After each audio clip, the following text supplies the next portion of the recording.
This is the Neurosurgery Podcast.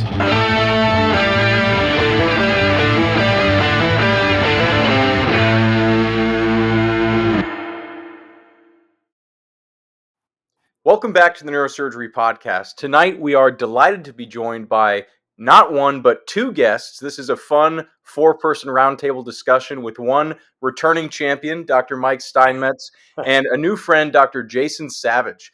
Dr. Steinmetz and Savage are both spine surgeons at the illustrious Cleveland Clinic of different disciplines. Dr. Steinmetz, of course, a spinal neurosurgeon, and Dr. Jason Savage in the orthopedics department.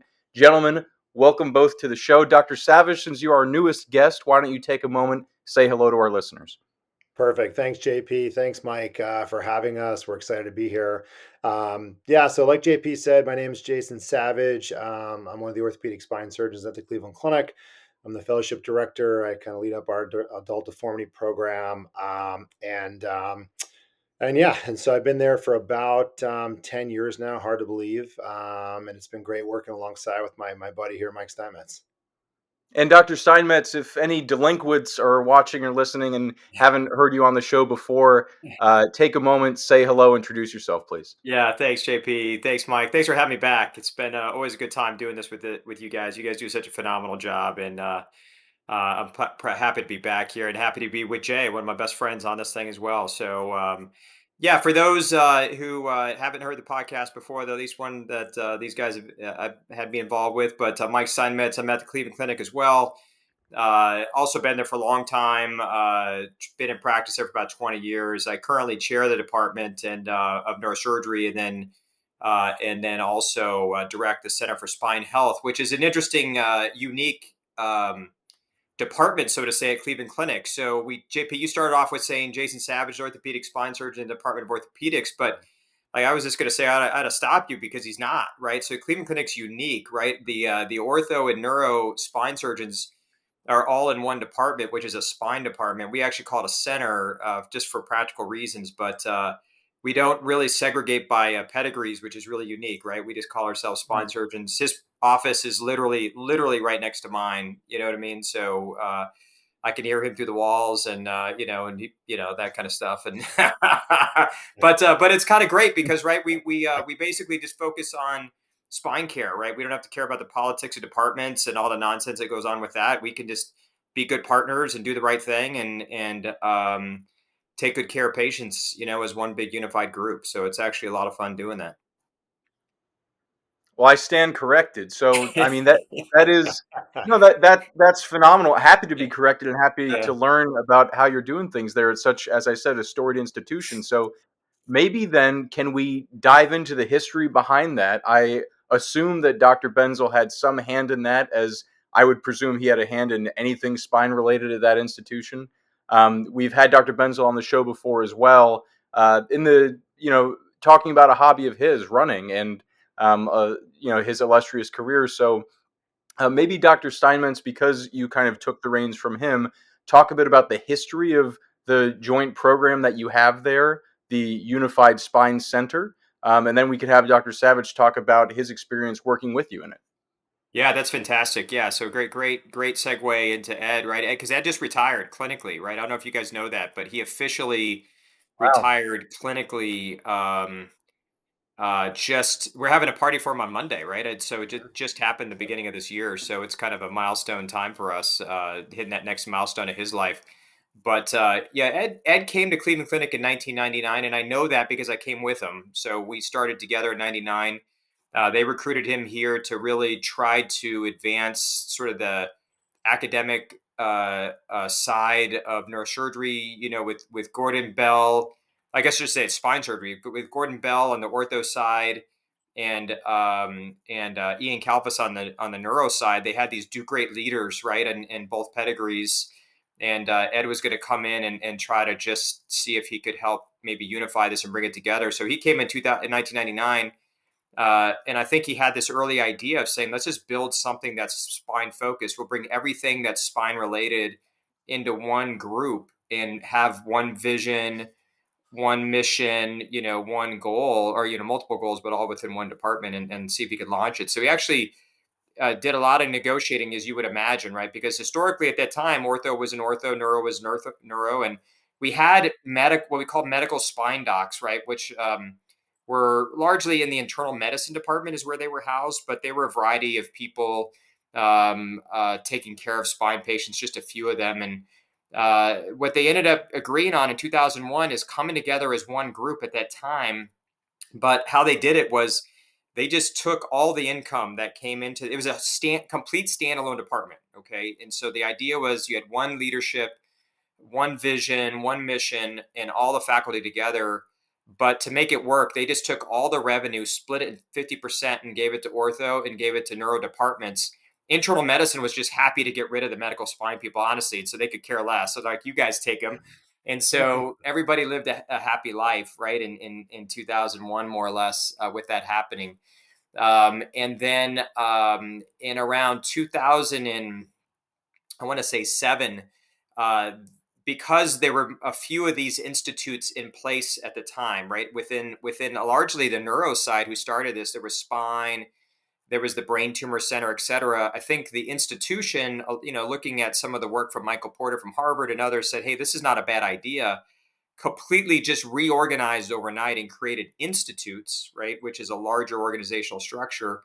And they took spine and they put it in with which is called a center, but still the same idea within an institute.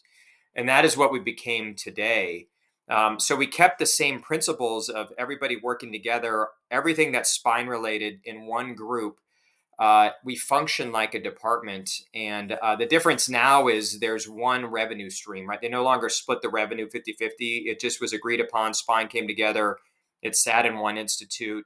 And that's just what happened and what we're living today. So now we're very large, and it's all ortho and neurospine. Like I said, we are what we call pedigree agnostic. We don't differentiate. We have ton of physiatrists that do interventions, that do medical spine care. We have the chronic pain psychologists, a cadre of APPs, and now most recently pain management within our spine center. So it's grown big, and I think it's effective. And we were lucky enough to get Jay here to join us 10 years ago. We stole him out of Northwestern, and he has taken our fellowship to the absolute next level. You guys have a fellowship, which is pretty good, I guess. But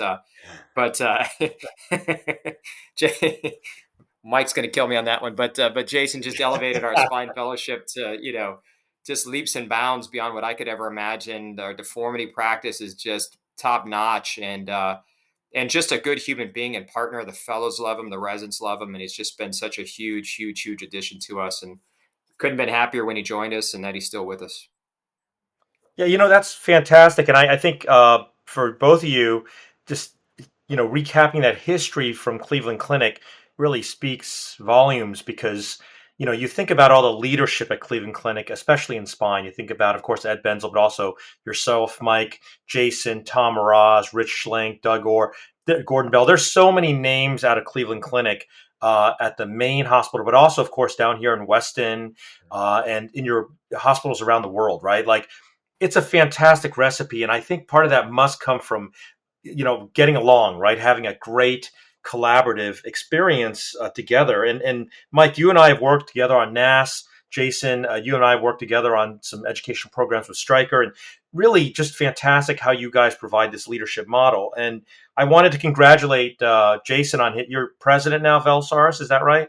Yeah, that's correct. Okay. So LSARS, for those who don't know, it's the Lumbar Spine Research Society. And I'm assuming that's parallel to CSRS, Cervical Spine Research Society, and SRS, Scoliosis Research Society, right? And Mike, you're the incoming president. Is that correct? It's absolutely correct. Yeah, stranger things have happened. We're both at the same institution, and I'm again honored to follow in Jay's footsteps. And you're the Nepo baby, man. Yeah, I'm the Nepo baby. I'm the Nepo baby. I need to get that Nepo T-shirt, right? That one of those actresses was wearing. I mean, it's just great to see. So maybe you could tell us a little bit about like how Cleveland Clinic helped position you and how you became leaders. Jason, let's start with you, and then Mike after that. About in maybe in this society, because it's so relevant to you right now. Yeah, no, that sounds great, Mike. Yeah, LSRS has a special society to me because I think I went to my first meeting when I was a fourth year resident, and it was right when the meeting was really just getting started. The history of LSRS started in 2007. So I think I, basically was a resident, a group of like 15 to 20 surgeons, a combination of orthopedic neurosurgeons led by Tom Zadeblik, got in a room and said, we need a new society that kind of just focuses on the lumbar spine. And it's blossomed into really kind of an incredible society. Our 18th annual meeting is this year in May. We've grown to 225 members. And one thing we really, Mike and I in particular, want to focus on is try to get more neurosurgical involvement in LSRS. Right now, about 30% of the members are neurosurgeons, which is fantastic. But our goal is really to kind of make it a 50-50 society. I think it's a great society for young members. I'm living proof of that. I got involved as a fourth year resident, and somehow now I'm now president of the society. But no, honestly, it's you can get involved early. It's great people. So I really kind of want to put a little plug out there for residents, fellows, young attendings, particularly neurosurgeons. If you're involved, please look us up and kind of give us a chance and reach out to me anytime. Yeah, and I can feed off that as well. I mean, I think that I was introduced to LSRS as a fellow and attended, I think, my first meeting then. And what I liked about it is I think what we all like about some of those meetings, such as, like you mentioned, CSRS and SRS, right? I guess it's pretty science focused, right? So it's a similar format when it's just abstracts, with a few symposia spread in there. And so I think when you're going to a meeting and you really want to learn something or see what's latest, it's a nice, smaller, more focused venue on that. And so that's what I really love about it. And I come out of that meeting and I've always learned something. And the focus on lumbar spine obviously is pretty paramount to at least my practice. And I agree with Jay. The format is such that it's pretty easy to get involved with if you show interest. And like a lot of, as we know, like a lot of societies, it's hard to break in, right? Like you got to be kind of lucky at times, and you got to get a break and know somebody, and and work hard, of course, right? It is a meritocracy, but you got to kind of get that opening, right? So LSRS has been one, I think, that it's been very encouraging for people that are interested. Like if you're interested and show some interest, well, let's get you on a committee, run the committee, and if you're still interested, keep you plugged in and moving forward. And that's kind of what happened with me. I started off, I think, with the program committee, and reviewed abstracts, and then was on the research committee, and so I just sort of worked my way through the ranks, and was secretary and now president elect. And so I think it is an easy way to get involved and advance. And as Jason mentioned, I think just historically it's been fairly ortho pedigree dominated, but not on purpose, right? We really had a pretty significant attempt to try to encourage more neurosurgery involvement. I think it's an open environment where not only is everybody welcome, but it's encouraged. And so I think that we're hoping certainly now and continue in the future we can get more of you know our neurosurgery partners involved with it. I think once you go, you fall in love, right? It's one of those meetings, right? Once you're there, you love it, right? But you got to get there first. Yeah. Right. Well, let me put on my trainee hat for a moment. And Dr. Savage, you mentioned getting involved with this society while you were a trainee. And Dr. Steinmetz, you say how this pipeline exists where they're open, they're welcome, you can get involved and move up the pipeline. But are there any specific positions or any kind of incentives or enabling factors that you have for residents, fellows, trainees to come? A lot of meetings will have stipends, will have research awards, things like that. Talks, obviously. Talk about the resident, trainee, fellow experience at these meetings. Yeah, sure, Mike. Maybe I'll start and you Yeah, can yeah, kind you of take it. chime Yeah. in. Yeah, so JP, good question. I think the residents and fellows can get involved early. The instructional course lecture is fantastic from an educational Mm. standpoint. That always happens the afternoon before the meeting. There are stipends, there are research grants. We give out up to $50,000 a year in research kind of grants, and that's usually split up between like resident grants, fellow grants, and then a little bit of a bigger kind of grant, and that goes to anyone, obviously based on merit. In terms of like involvement in committees, we try to involve people early, and I think that's one of the unique things about this society because it is relatively small. We're able to do that.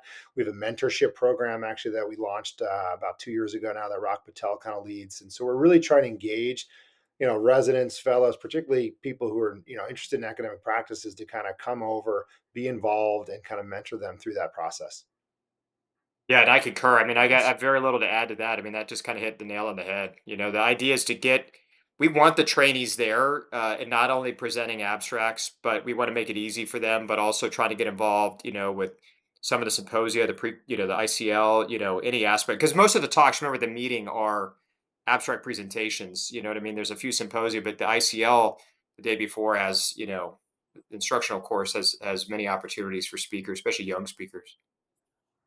Yeah, that sounds super exciting, and you guys have a program where any resident or fellow is naturally being brought through this chain of mentors, where they're helping you put together talks, right? Helping you put together your PowerPoints, vetting the talks, and all that, and having an environment where someone, let's say, from a program where that's not as commonly offered, right? Giving them that opening, that opportunity to speak in a public setting is wonderful. And so I'm guessing from what you're telling me is this sort of like a non-judgmental environment where people can feel like they're not going to have like a Ron Applebaum come up and say your research really sucks, and I love Ron, but like the A bomb, you remember Mike, right? Like how it Oh used yeah. to be. Oh So yeah. this is an environment where people feel like it's a little bit more a safe space. Is that right? Yes, Mike, I think that's a great way to put it. It's a safe space. I mean, I think the residents or even the medical students, a lot of times we'll have medical students up on the podium presenting their papers. There's always kind of a faculty or staff that's on that paper to kind of back them up in in the audience or whatnot. But it really is, it really is kind of a safe, very collegial, kind of fun environment. It's a high yield kind of meeting too, where it's only a day and a half, so it's not like you're taking 4 or 5 days off of work. It's a Thursday all day, half day Friday. ICL is usually Wednesday afternoon, but I think that's a good point to make, Mike. It's super approachable, it's super comfortable, and there's really kind of I don't know, there's no kind of fear factor for the younger members, that's for sure. So it is interesting, and we kind of mentioned how there's the baton being passed to Dr. Steinmetz becoming the president of this organization, and it does seem like it's trite, it's silly to even say it, that there's something in the air there in Cleveland with the spine program, and I literally learned on this call that it was a combined program. I didn't know that. So, Dr. Steinmetz, you're taking over this organization. You are the head of the department there in Cleveland now. What do you think is the magic, the secret sauce? You were talking about the fellowship that you run together, but what do you think is the secret there for the program that is leading your trainees to go on to such success, and is leading your faculty there to have leadership in these organizations? Yeah, I think that's a great question. I mean, I think if I bet I could answer even saying what a Jason's gonna if I would have said, hey, ask him to say it. I think it's the collegiality. I think it's the team, right? It starts with the team and the Hmm. environment. I think we've got a group of spine docs that just work well together. We work as a team, right? There's really very little eyes. I mean, honestly, I know we joke around it, but seriously, like we're in this thing together, and I think people see that. I think because our environment is set up such that it is, we don't compete with each other for cases or case types. You know what I'm saying? Like I sent all my deformities to Jason because he's a phenomenal deformity surgeon. And honestly, he's way better than I am, and I don't have to worry about not doing it, right? And so he sends me his, washouts or lumbar discs because I can do those. But we're able to do what we're good at, right? And so I think it creates a good training environment, and I think our fellows and trainees see how we interact with each other, see that we support each other when we've got to go to meetings, if someone needs help, and then we encourage it, right? Like like Jason does a phenomenal job of this. So like with any of our meetings we attend, like not only to get time to go to the meeting, like we're trying to make it not even like a volunteer there. We want you there. We want you to go. We want you to feel supportive. We're going to take you to dinner, right? We're going to make sure you have a talk. We're going to make sure you're prepared.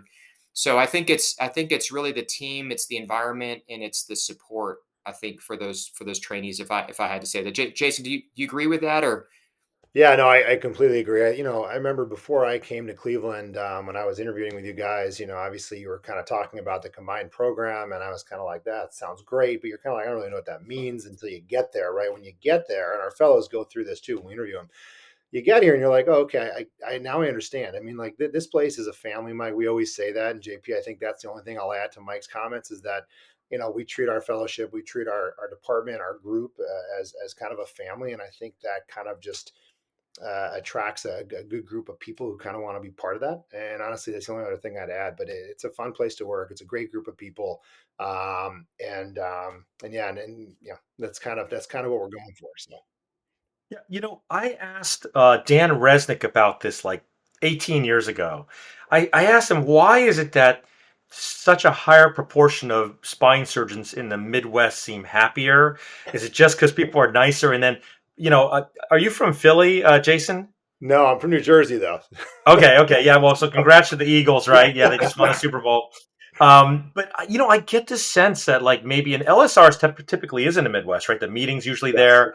I just get this feeling like you guys just get along better. Is it because spine surgeons are better paid in the Midwest? Like, what is it that's going on there? What's the secret sauce? As my wife would say, because my wife's from the Midwest, it's Midwest nice. People are just nice in the Midwest. I grew up in New Jersey. I came out here. I was like, why is everybody saying hi to me? Why is everybody holding the door for me? It's different, But it's just Midwest nice, right, Mike? I mean, you. Yeah, I agree. It's definitely not. It's definitely not higher salary, Mike. I'll tell you that.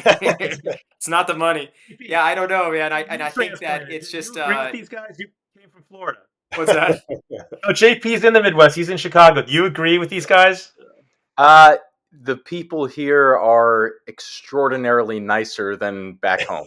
I think there's different expectations. Like when you're on the coast, Mike. I think your patient clientele in Miami or you were in LA, or I think they set up a different stress level for you guys. I think in here we're just trying to get people back on their feet again, and it's a happier group, and people just treat people well. I think it's a custom. You're expecting that when you're here. I think. Yeah, you have the weather, but we have the nice people. That's right. So Dr. Steinmetz, we're gonna post this episode in the very near future. It's February. We just had the Super Bowl, but you are, as we said, leading the LSRS this year. So tell the people watching, listening, who might be in the Midwest and can make it. When and where is your meeting? It's actually so JP. Thanks for that, allowing us to do that. It's actually Jason's meeting. I'll let him deliver it. He'll take I over apologize. after this meeting. No, it's all good. Mike and I are a team. Where that's kind of why we're following each other. Not sure how that happened, but no. So the meeting is this year in Chicago. And Mike is right. Wang is right. It has been in Chicago since its inception in 2007. The dates are May 7th for the ICL, May 8th through 9th for the annual meeting. We actually switched locations this year. We're going to be at the Pendry Hotel. We're excited about that. But yeah, please, if anyone's interested, go to the website, lsrs.org.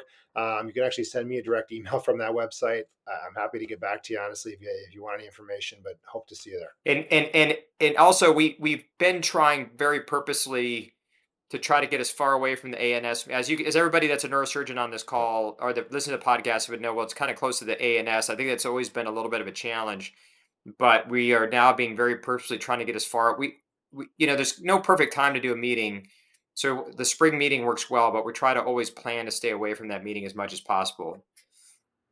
Got it. And I will add for the listeners, the Pendry Hotel is in the Carbide and Carbon building in downtown Chicago. One of the last designed by Daniel Burnham, the architectural father of the city, made to look like a bottle of champagne in protest during Prohibition. So come to the meeting, see it. It's my favorite building in downtown Chicago. It's beautiful. If you can't make it, look it up. You'll see it looks like a bottle of champagne. But we hope to see you in person at the meeting. Dr. Jason Savage, Dr. Mike Steinmetz, thank you for joining us on the show. We look forward to a wonderful meeting this year, next year, and everything, the great stuff that you do there at the Cleveland Clinic. Thanks, awesome. JP. Thanks, Appreciate Mike. you guys very much. So fun. Thanks, guys.